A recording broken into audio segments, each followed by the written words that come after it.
There is a mystery that lives deep in the heart of the divine masculine, one that is rarely spoken of, but quietly, steadily, and powerfully shapes his every choice, thought, and step on this sacred path. It's not loud. It's not always obvious. It often hides beneath silence, distance, and even denial, but it is there, always burning, like a sacred fire behind the veil. The divine masculine's secret obsession is not what the feminine often assumes. It's not lust, it's not power, it's not control, it's not even just reunion. It is something far deeper, far older than words can express. It is the longing to become, not just for himself, but for her. He longs to rise, to fulfill the spiritual task etched into his soul before time began, to be the one who holds her with truth, stands beside her in power, and walks beside her in union, not just physically, but in the raw truth of soul embodiment.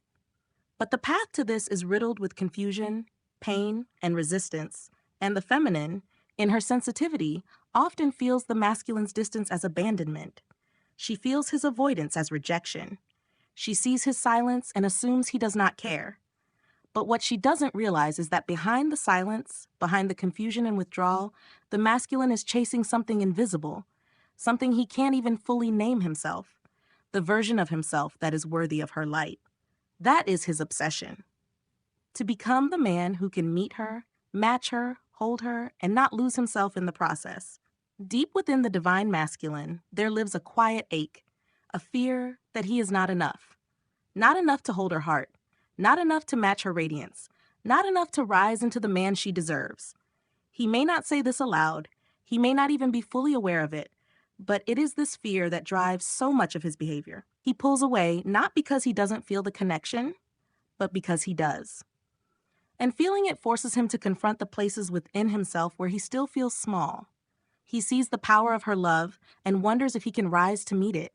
He feels her spiritual intensity and questions if he can stand in that light without crumbling. Her presence ignites everything in him that still feels incomplete. And so he runs, not from her, but from the version of himself he's afraid he won't reach. The feminine, in her open-hearted vulnerability, often internalizes this. She believes his silence is about her. She questions her worth. She wonders if she is too much or not enough. But the masculine's withdrawal is rarely about her essence. It is about his own readiness to receive her love in a way that honors it. What the feminine doesn't realize is that his silence is often a prayer in motion. He is wrestling with the parts of himself that were taught to shut down, to suppress emotion, to fight vulnerability. He is struggling to believe he is capable of loving as deeply as she does.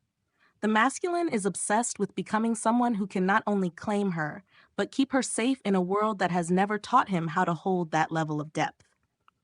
His silence is not absence. It is a cocoon. He is learning how to become enough, not just to impress her, but to honor her soul.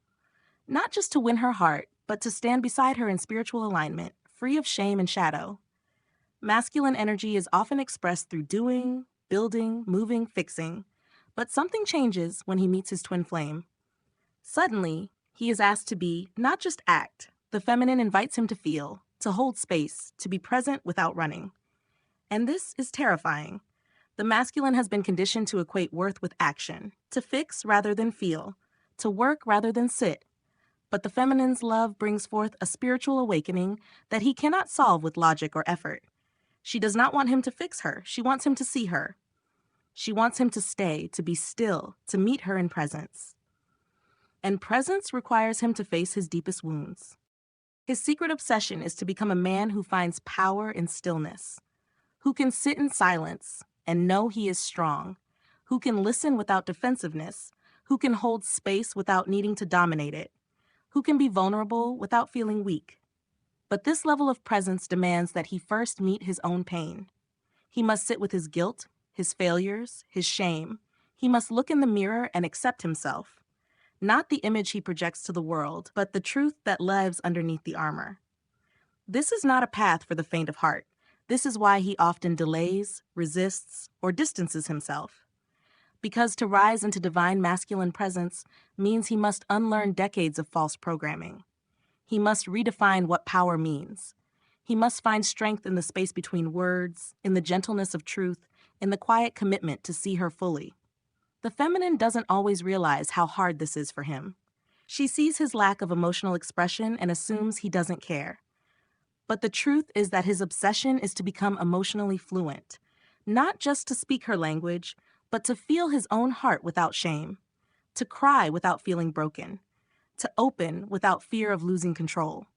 This journey takes time, and while it may look like he is avoiding intimacy, he is actually learning how to carry it, how to hold sacred ground, so she can finally rest in his presence, unguarded and safe. This truth is rarely understood by the feminine, and yet it sits at the very core of the masculine's struggle. He fears failing her more than he fears losing her. To lose her would hurt, yes, but to fail her, to see her light dim because of his own unreadiness, that is unbearable. So instead of showing up halfway, he withdraws. Instead of trying and risking failure, he waits. He doesn't always realize this consciously, but his soul does. He wants to come to her whole. He wants to arrive ready. He wants to embody the energy of protector, provider, and partner, not just in the worldly sense, but spiritually, emotionally, energetically. The masculine doesn't want to be the reason she cries. He doesn't want to project his unhealed wounds onto her softness. He doesn't want to see her carrying the weight of his confusion, his trauma, his delay. He is obsessed with becoming the man who makes her feel safe, not uncertain. This obsession is quiet, often hidden beneath layers of pride and emotional shutdown. But it is fierce. It drives him to do the inner work, though often in solitude. It compels him to keep growing, even when no one sees it. It keeps her in his heart, even when he cannot find the words to express it. He may pretend to be indifferent. He may act like he has moved on. But beneath all of that, there is a part of him that watches her from afar, praying that she is still becoming too, that she is still believing in something bigger than the silence. He hopes that when he returns, it won't be too late, that she will still see his soul, not just the wounds he carried on the way. The feminine doesn't realize that his seeming detachment is often a form of protection, not from her, but for her. He is keeping her safe from the version of himself that is not yet ready to honor her in full. And while it hurts, this too is love in disguise. There is something in the divine feminine that glows from within.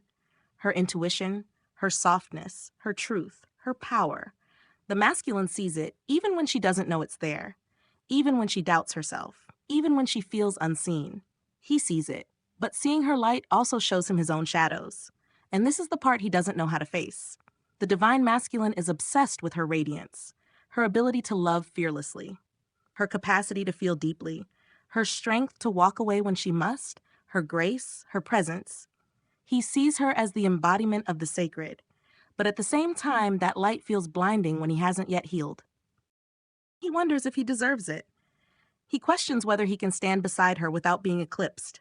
He feels exposed in her presence, stripped bare, unable to hide behind performance or ego. With her, he must be real, and that requires shedding years of masks, defenses, and illusions. The masculine does not fear her love. He fears not being able to receive it fully. He fears disappointing her.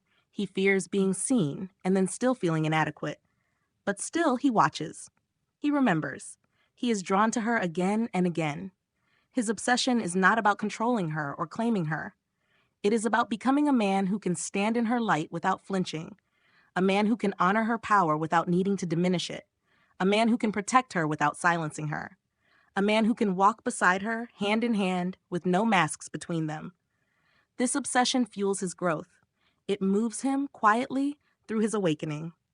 It breaks his heart open again and again, because deep down, he doesn't just want her. He wants to rise into the kind of man who deserves to walk with her into eternity. The divine masculine's journey often takes place in silence, not because he doesn't care, but because he is building something sacred inside of him.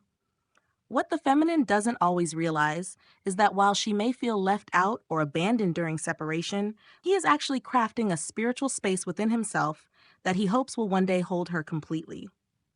He is clearing out the clutter of past pain, rewriting old beliefs, rebuilding self-trust, and creating emotional ground that feels safe, stable, and sacred.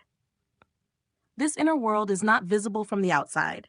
It won't be reflected in social media posts, conversations with friends, or even day-to-day interactions. But it is very real, and it is where his true transformation is happening. He obsesses over the idea of becoming a home, not just physically, but emotionally and spiritually. A man who can hold space for her storms, a man who can witness her truth without needing to correct it, a man whose energy feels like peace, not pressure. He is not interested in fleeting connection. His soul is built for something deeper. And though he may not always know how to express this in words, he is drawn to the idea of sacred partnership, not one based in codependency or need, but in mutual evolution. The feminine often assumes that he is detached or disconnected during periods of silence or separation. But what she doesn't see is that he is building an inner temple, stone by stone. He is learning to trust his intuition. He is trying to access his emotions in a way he's never done before. He is dismantling the armor he once needed just to survive. She may not feel included in this process. She may wonder why he keeps her at a distance. But what she doesn't realize is that he wants to invite her in, not just into his life, but into his truth. And for that, he must first learn how to live in that truth himself. The masculine's secret obsession is not to control her or even to chase her. It is to create a space within himself that feels like something worthy of her soul. This takes time.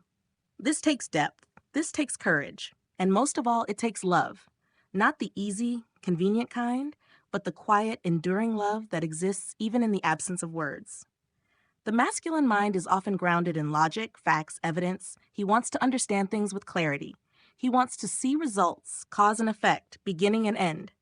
But the twin flame journey doesn't obey those rules. It is not linear. It is not logical. And for the divine masculine, this can feel like chaos. The feminine often feels the connection instantly. She knows it is real. She trusts the energy, even when nothing makes sense. But the masculine tends to question everything. His mind needs to make sense of this soul-deep pull. He wants to know why he can't forget her, why no one else compares, why her energy still lingers long after she's gone. At first, he tries to rationalize it, to bury it, to move on. But the connection doesn't fade. It deepens. It lingers. It becomes part of his waking thoughts, his dreams, his very breath. And so he begins to search, not just for answers, but for something bigger than the physical world. He begins to question everything he thought he knew about love. This is when the true obsession begins. Not with her, specifically, but with the divine nature of love itself. He wants to know why he was brought to her, why this connection defies time and space, why no distraction can fully erase the echo of her voice inside his soul. And slowly, his spiritual awakening begins. He starts to recognize that love is not a transaction, not a performance, not a contract. It is a mirror, a fire, a divine force that demands transformation. He starts to realize that her presence in his life wasn't random. It was a divine appointment. But for him to surrender to this truth, he must first break through the barriers of doubt, fear, and pride. He must learn to trust the unseen, to believe in something beyond logic. And this can be terrifying for someone who was taught to find safety only in certainty. The masculine's secret obsession is this: to finally trust the divine in love, to open his heart to something he cannot control, to say yes to a connection that may dismantle every illusion he's ever known, but in the process will lead him home. Union for the divine masculine is not just about romantic togetherness. It's not just moving in, getting married, building a life. While those things matter, there is a deeper longing behind it all, a soul-level union that transcends earthly definitions. He doesn't just want her body. He doesn't just want her attention. He wants communion, a merging of spirit and truth, a love that strips away every mask and meets each other in raw, divine presence. But to get there, he must first lose the ego-based version of love he was conditioned to pursue. This is the secret. The masculine is not running from union. He is running from the parts of himself that can't sustain it. He knows that to come into union prematurely would cause more harm than good. He knows that the connection demands complete integrity. He knows that if he shows up while still fragmented, still lying to himself, still clinging to ego, he will only hurt her and himself. So he waits, he works, he searches, not always in conscious ways, but the desire is there, alive and pulsing beneath the surface. He wants to be in her arms again, yes. But more than that, he wants to meet her soul without fear. He wants to know her, not just love her. He wants to be known, not just desired. He is obsessed with the idea of union that liberates both of them, not binds them in old patterns. And so he continues, silent sometimes, confused, triggered. But underneath all of that, there is a fire that refuses to die. He may wander, he may fall, he may forget for a time, but the soul does not forget. And the masculine, when he is ready, always returns to that sacred knowing. She is not just a lover. She is home. If you are the divine feminine listening to these words, please understand. His silence is not a lack of love. His distance is not detachment. His avoidance is not the absence of a soul connection. He is becoming. And this becoming is sacred, slow, and often messy. He is wrestling with everything the world told him to be, everything he thought love was, and everything he fears he cannot give you. But beneath all of it is this unwavering truth. He is obsessed with rising into the man your soul already sees. He may not know how to tell you. He may not even fully know how to be that man yet. But every moment of separation is a mirror, calling him deeper into truth. And if you can hold the vision, not just of the connection, but of your own path, then you give him the space to rise without shame. This journey is not about waiting for him to catch up. It's about becoming so whole within yourself that you naturally magnetize the version of him who has also found his wholeness.